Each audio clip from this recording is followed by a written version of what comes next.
உத்தரப்பிரதேசத்தின் நகரின் விடியல் லேசான குளிரோடும் பொன்னிற சூரிய வெளிச்சத்தோடும் தொடங்கியது. நகரின் மிக மதிப்புமிக்க கல்லூரியின் புதிய கல்வியாண்டின் முதல் நாள் அது.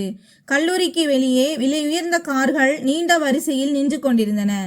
மாணவ மாணவிகள் புத்தாடைகளுடனும் மிகுந்த உற்சாகத்துடனும் வளாகத்திற்குள் நுழைந்து கொண்டிருந்தனர்.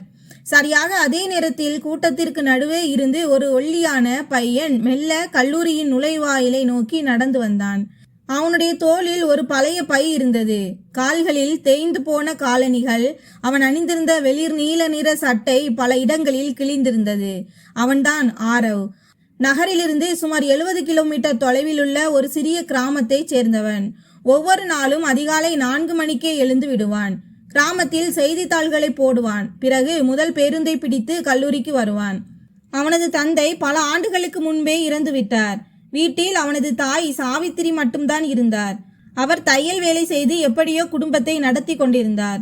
தன் கடின உழைப்பால் தன் தாயின் வாழ்க்கையை மாற்ற வேண்டும் என்பது மட்டும்தான் ஆரவின் ஒரே கனவாக இருந்தது.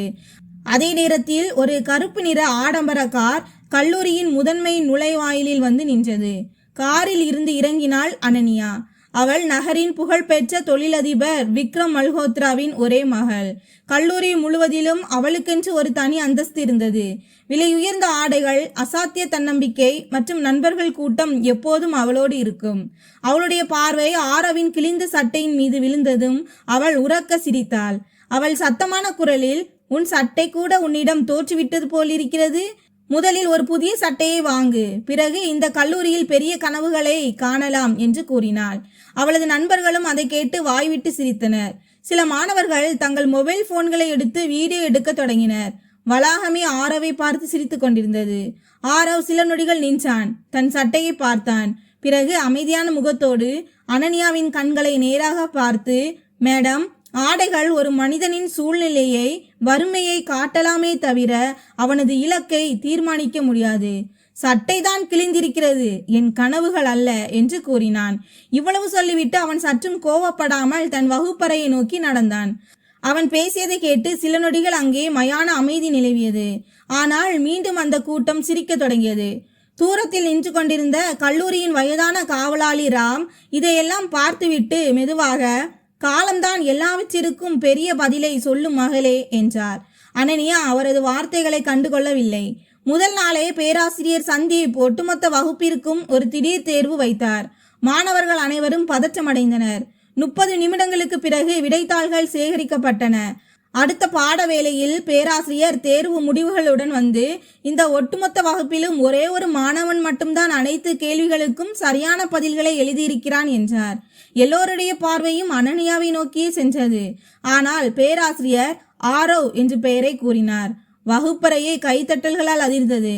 அனன்யாவின் முகத்தில் முதல் முறையாக அதிர்ச்சி தெரிந்தது. "நான் ஏளனம் செய்த பையன் இவன்தானா" என்று அவள் யோசித்தாள். ஆனால் ஒரு தேர்வினால் யாரும் சிறந்தவர் ஆகிவிட முடியாது என்று தன் மனதை தேய்ச்சி கொண்டாள். கல்லூரி முடிந்ததும் உணவகத்திற்கு வெளியே ஒரு வயதான ரிக்ஷா தொழிலாளி திடீரென்று மயங்கி விழுந்தார். பல மாணவர்கள் அதை வேடிக்கை பார்த்து கொண்டு நின்றனரே தவிர யாரும் உதவ முன்வரவில்லை. ஆரவ் ஓடி வந்து அவருக்கு தண்ணீர் கொடுத்து ஆம்புலன்ஸை வரவழைத்தான். மேலும் அன்று தான் உழைத்து சம்பாதித்த முழு பணத்தையும் அவருடைய மருந்துகளுக்காக செலவழித்தான். தூரத்தில் நின்று கொண்டிருந்த அனன்யா இதையெல்லாம் பார்த்து கொண்டிருந்தாள். அவளது மனதில் முதல் முறையாக ஒரு கேள்வி எழுந்தது. தன்னிடமே எதுவும் இல்லாத போது இவன் ஏன் மற்றவர்களுக்காக இவ்வளவு செய்கிறான்? ஆனால் அவளது தோழி ரியா சிரித்து கொண்டே, "இதெல்லாம் மற்றவர்களின் அனுதாபத்தை பெறுவதற்கான நாடகம்" என்றாள். அனன்யா அமைதியாக இருந்தாள். ஆனால் இந்த முறை அவளது மனதால் ரியாவின் வார்த்தைகளை முழுமையாக ஏற்றுக்கொள்ள முடியவில்லை. ஆரவ் மாலையில் தன் கிராமத்தை அடைந்தபோது இருட்டிவிட்டு இருந்தது. வீட்டின் வெளியே இருந்த பழைய தையல் இயந்திரத்தின் சத்தம் தூரம் வரை கேட்டுக்கொண்டிருந்தது. அவனுடைய தாய் சாவித்ரி ஒரு லாந்தர் விளக்கின் வெளிச்சத்தில் வாடிக்கையாளர் ஒருவரின் துணியை தைத்து கொண்டிருந்தார். தன் மகனை கண்டதும் அவரது முகத்தில் புன்னகை பூத்தது. அவர் கேட்ட முதல் கேள்வி, "மகனே, இன்று கல்லூரியில் எல்லாம் நன்றாக போயிற்றா?" என்பதுதான். ஆரவ் சில நொடிகள் அமைதியானான். அவனுக்கு காலையில் நடந்த அவமானம் நினைவுக்கு வந்தது. ஆனால் அவன் புன்னகைத்து கொண்டே, "ஆம் அம்மா, எல்லாம் மிகவும் நன்றாக இருந்தது" என்றான். தன் தாயின் கண்களில் கவலையை பார்க்க அவன் விரும்பவில்லை. சாவித்ரி அவனது சட்டையில் புதிதாக கிழிந்திருந்த பகுதியை பார்த்ததும் கூறினார், "நாளை இதை மீண்டும் தைத்து தருகிறேன் மகனே. இந்த மாதம் கொஞ்சம் பணம் மிச்சமானால் உனக்கு ஒரு புதிய சட்டை வாங்கிவிடலாம் என்றார்.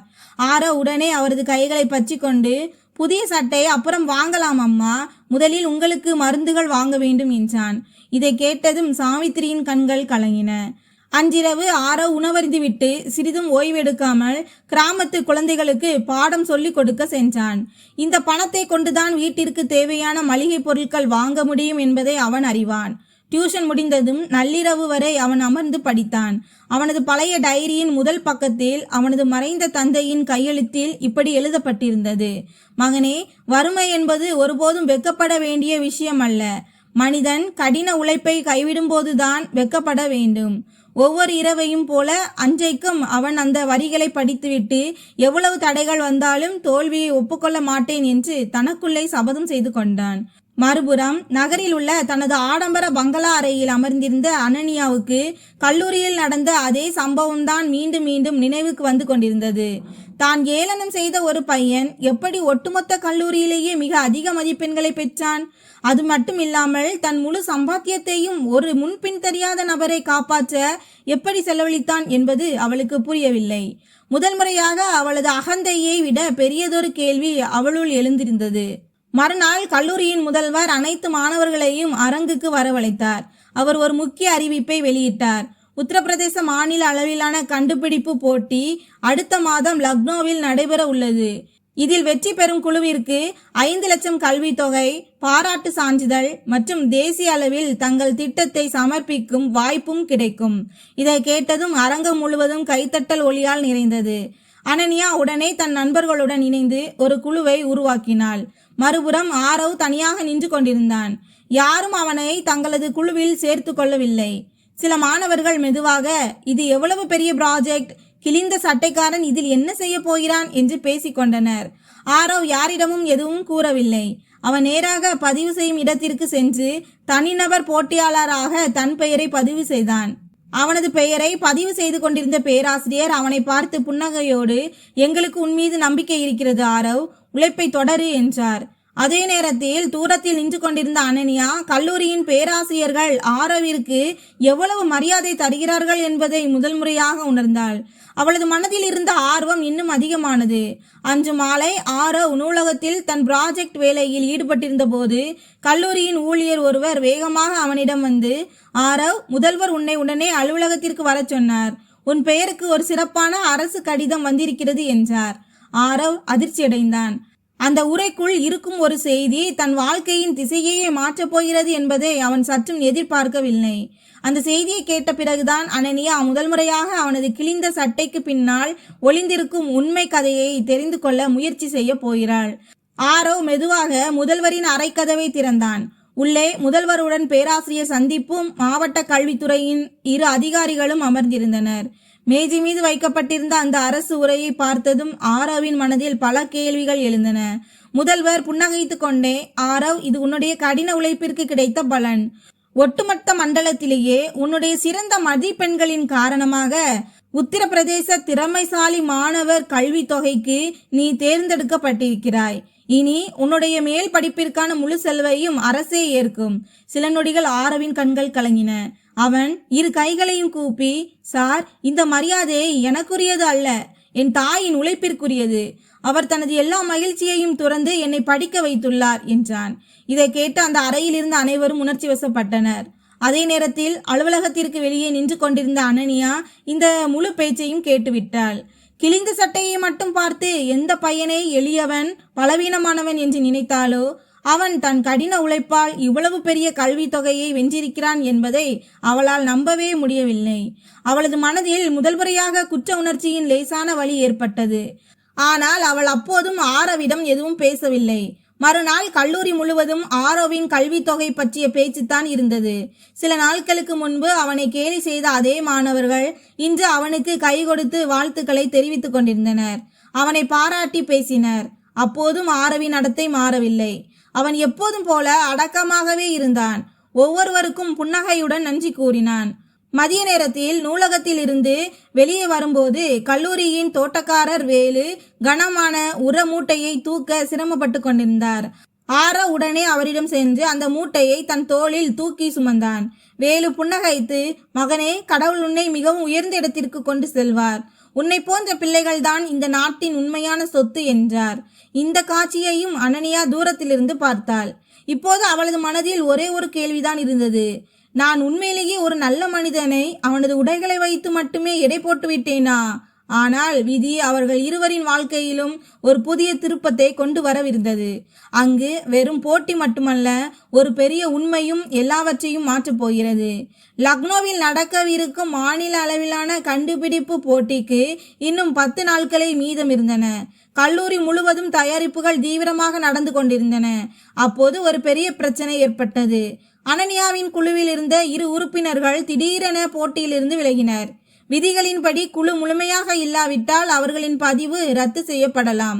முதல்வர் தாமதிக்காமல் பேராசிரியர்களின் கூட்டத்தை கூட்டி, இந்த நேரத்தில் மிகவும் தகுதியான மாணவன் ஆரவ் மட்டும்தான், அவன் அனனியாவின் குழுவில் இணைவான் என்று கூறினார். இதை கேட்டதும் அனனியா சங்கடமடைந்தாள். அவள் மெதுவாக, சார், வேறு யாரும் கிடைக்க மாட்டார்களா என்று கேட்டாள். முதல்வர் கடுமையான குரலில் பதிலளித்தார். இந்த போட்டியை அகந்தையால் அல்ல, திறமையால் மட்டுமே வெல்ல முடியும். கல்லூரி வெற்றி பெற வேண்டும் என்றால் நீங்கள் இருவரும் இணைந்துதான் பணியாற்ற வேண்டும் என்றார். வேறு வழியின்றி அனனியா அதற்கு சம்மதித்தாள். அன்று மாலை இருவரும் முதல் முறையாக நூலகத்தில் ஒன்றாக அமர்ந்தனர். சில நொடிகள் இருவருக்கும் இடையே மௌனம் நிலவியது. பிறகு அனனியா தாழ்ந்த குரலில், அன்று நான் பேசிய வார்த்தைகள் உன்னை காயப்படுத்தி இருந்தால் என்று பேசத் தொடங்கினாள். ஆரவ் அவளது பேச்சை நடுவிலேயே நிறுத்தி புன்னகைத்து கொண்டே, நாம் இங்கு பழைய கதைகளை பேசுவதற்காக வரவில்லை. நம் கல்லூரியின் பெயரை பெருமைப்படுத்த வந்திருக்கிறோம்.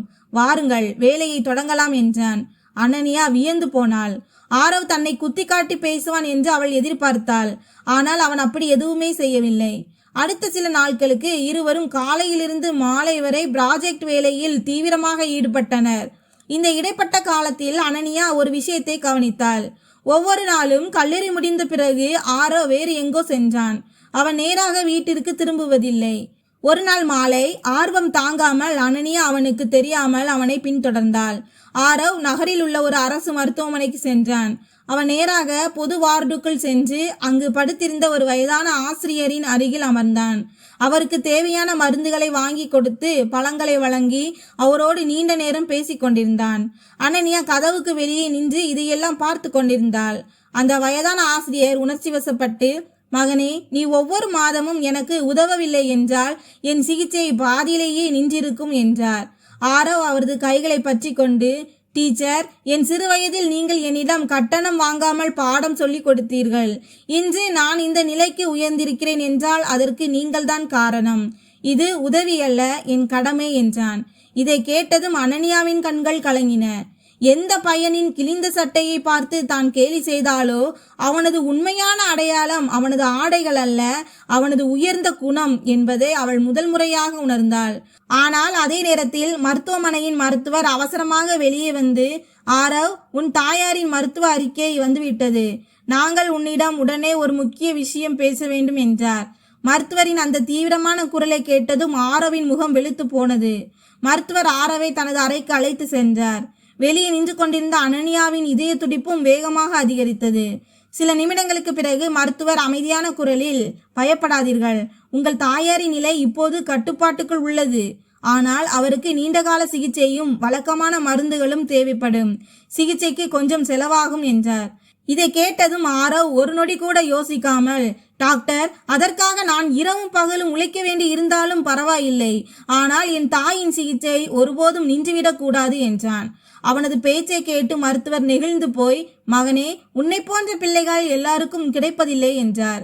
வெளியே நின்று கொண்டிருந்த அனனியா ஆரவ் பேசிய ஒவ்வொரு வார்த்தையையும் கேட்டுவிட்டாள். முதல் முறையாக அவளுக்கு தான் ஒரு பணக்கார வீட்டு பெண் என்பதில் பெருமை வரவில்லை. மாறாக தன் பழைய நடத்தையை நினைத்து அவளுக்கு மிகுந்த வெட்கமாக இருந்தது. சில நாட்களுக்கு முன்பு இதே பையன் ஒட்டுமொத்த கல்லூரிக்கு முன்பாகவும் தன் ஏளனத்திற்கு ஆளானவன் என்பது அவளுக்கு நினைவுக்கு வந்தது. இன்று அதே பையன் தன் தாயின் உயிரை காப்பாற்றுவதற்காக எந்த ஒரு கஷ்டத்தையும் தாங்க தயாராக இருந்தான். மறுநாள் காலை கல்லூரிக்கு வந்ததும் அனனியா உணவகத்தில் தன் நண்பர்களிடம் தெளிவாக கூறினாள், இன்றிலிருந்து யாரும் ஆரவை கேலி செய்யக்கூடாது. இனி எவனாவது அவனை கிண்டல் செய்தால் அவன் என் நண்பனாக இருக்க மாட்டான். உணவகம் முழுவதும் மயான அமைதி நிலவியது. எப்போதும் மற்றவர்களை பார்த்து சிரிக்கும் அனனியா இன்று அதே பையனின் மரியாதைக்காக எழுந்து நிற்பதை யாராலும் நம்ப முடியவில்லை. மறுபுறம் ஆரோவிற்கு இந்த விஷயங்கள் எதை பற்றியும் தெரிந்திருக்கவில்லை. அவன் முழு ஈடுபாட்டுடன் போட்டிக்கான தயாரிப்புகளில் மூழ்கியிருந்தான். அவனுடைய மிகப்பெரிய இலக்கு அந்த 5 லட்சம் கல்வி தொகையை வெல்வது மட்டும்தான். அப்போதுதான் தாயின் சிகிச்சையையும் தன் மேல் படிப்பையும் தொடர முடியும் என்ற அவனது 2 கனவுகளும் நிறைவேறும். போட்டியின் நாளும் வந்தது. லக்னோவின் பிரம்மாண்ட அரங்கில் ஒட்டுமொத்த உத்தரப்பிரதேசத்தின் பல்வேறு கல்லூரிகளைச் சேர்ந்த குழுக்கள் வந்திருந்தனர். கல்லூரியின் பெயர் அழைக்கப்பட்டதும் ஆரவும் அனனியாவும் மேடையை நோக்கி நடந்தனர். ஆனால் அவர்கள் தங்களின் திட்டத்தை தொடங்கவிருந்த அதே நேரத்தில் திடீரென அவர்களின் ப்ராஜெக்ட் லேப்டாப் அணைந்து விட்டது. அரங்கம் முழுவதும் நிசப்தமானது. அனனியாவின் முகம் வெளுத்து போனது. ஆனால் ஆரோ ஆழமாக ஒரு மூச்சை இழுத்துவிட்டு மைக்கை கையில் எடுத்து எந்த ஒரு திரையின் உதவியும் இல்லாமல் தன் பிரசன்டேஷனை தொடங்கினான். ஆரோ முழு தன்னம்பிக்கையுடன், மதிப்பிற்குரிய நடுவர்களே, தொழில்நுட்பம் சில நேரங்களில் நம்மை கைவிடலாம், ஆனால் நம் அறிவு ஒருபோதும் கைவிடாது. நீங்கள் அனுமதி அளித்தால் எந்த ஒரு திரையின் உதவியும் இன்றி என் முழு ப்ராஜெக்டையும் சமர்ப்பிக்க விரும்புகிறேன் என்றான். முதன்மை நடுவர் புன்னகைத்து தொடங்குங்கள் என்றார்.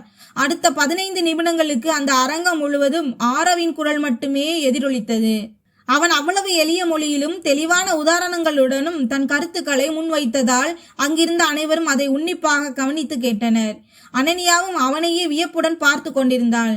லேப்டாப் இல்லாமல் இந்த பிரசன்டேஷன் சாத்தியமே இல்லை என்று அவள் நினைத்து கொண்டிருந்தாளோ அதே பிரசன்டேஷன் இப்போது அந்த அரங்கின் மிகச்சிறந்த அழுத்தமான படைப்பாக மாறியிருந்தது. பிரசன்டேஷன் முடிந்ததும் அரங்கம் முழுவதும் பலத்த கைத்தட்டல் ஒலியால் அதிர்ந்தது. நடுவர்கள் ஒருவரை ஒருவர் பார்த்து புன்னகையுடன் தலையசைத்தனர். சிறிது நேரத்திற்கு பிறகு முடிவுகள் அறிவிக்கப்பட்டன. முதலிடம் ஆரவ் கல்லூரிக்கு தான் கிடைத்தது. இந்த அறிவிப்பு வந்ததும் அனனியாவின் மகிழ்ச்சிக்கு எல்லையே இல்லை. அவள் உணர்ச்சி வசப்பட்டு முதலில் ஆரவை பார்த்து, இன்று நீ மட்டும் இல்லை என்றால் நாம் ஒருபோதும் வெற்றி பெற்றிருக்க முடியாது என்றாள். ஆரவ் புன்னகைத்து, வெற்றி என்பது எப்போதும் ஒரு குழுவிற்குரியது, தனி ஒரு மனிதனுக்குரியது அல்ல என்றான். அந்த பரிசு வழங்கப்பட்ட பிறகு இருவரும் மேடையை விட்டு கீழே இறங்கிய அதே நேரத்தில் ஆரவின் மொபைல் போன் ஒலித்தது. திரையில் அவனது கிராமத்து அண்டை வீட்டுக்காரரான ரமேஷ் மாமாவின் பெயர் மின்னியது. ஆரவ் போனை எடுத்தான். மறுமுனையில் இருந்து பதற்றமான குரல் கேட்டது. மகனே, சீக்கிரம் வீட்டிற்கு திரும்பி வா. உன் தாயாரின் உடல்நிலை மீண்டும் மோசமடைந்து விட்டது. அவரை மருத்துவமனையில் அனுமதித்திருக்கிறோம் என்றார். இதை கேட்டதும் ஆரோவின் கையில் இருந்த கோப்பை நழுவி தரையில் விழுந்தது. அவனது முகத்தில் இருந்த எல்லா மகிழ்ச்சியும் ஒரே நொடியில் மறைந்து போனது. அவன் எதையும் பேசாமல் வெளிநோக்கி ஓடினான். அனனியா அந்த கோப்பையை எடுத்துக்கொண்டு அவனுக்கு பின்னால் ஓடினாள். ஒரு மனிதனுக்கு மிக பொன்னான வெற்றி என்பது எந்த ஒரு பரிசும் அல்ல, மாறாக அவனது சொந்த மனிதர்களின் நலம் மட்டுமே என்பதை அவள் முதல் முறையாக உணர்ந்தாள். இருவரும் இரவு முழுவதும் பயணம் செய்து நகருக்கு வந்தடைந்தனர். மருத்துவமனைக்கு வெளியே வந்ததும் ஆரவ் அவசர சிகிச்சை பிரிவை நோக்கி ஓடினான். மருத்துவர் வெளியே வந்து, சரியான நேரத்தில் சிகிச்சை தொடங்கிவிட்டது, தற்போதைக்கு ஆபத்து நீங்கிவிட்டது, ஆனால் இனி தொடர்ந்து சிகிச்சை அளிக்க வேண்டும் என்றார். இதை கேட்ட பிறகே ஆரவ் நிம்மதி பெருமூச்சு விட்டான். அவனது கண்களில் இருந்து கண்ணீர் வழிந்தது. அவன் அமைதியாக அங்கிருந்த கோவில் மூலையை நோக்கி சென்று கைகளை கூப்பி நின்றான். தூரத்தில் நின்று கொண்டிருந்த அனனியா அவனையே பார்த்து கொண்டிருந்தாள். அவளது மனதில் முதல் முறையாக ஆரவ் மீது மதிப்பு மட்டுமல்ல, ஒரு ஆழமான பாசமும் அன்பும் ஏற்பட தொடங்கியது. ஆரவ் மெல்ல வார்டுக்குள் சென்றான். சாவித்ரி தன் மகனை பார்த்ததும் புன்னகைக்க முயன்றார். அவர் நடுங்கும் கைகளால் அவனது முகத்தை தொட்டு, மகனே, நீ நன்றாக இருக்கிறாய் அல்லவா? உன்னுடைய வெற்றியின் செய்தி எனக்கு கிடைத்துவிட்டது. கடவுள் என் மிகப்பெரிய ஆசையை நிறைவேற்றிவிட்டார் என்றார்.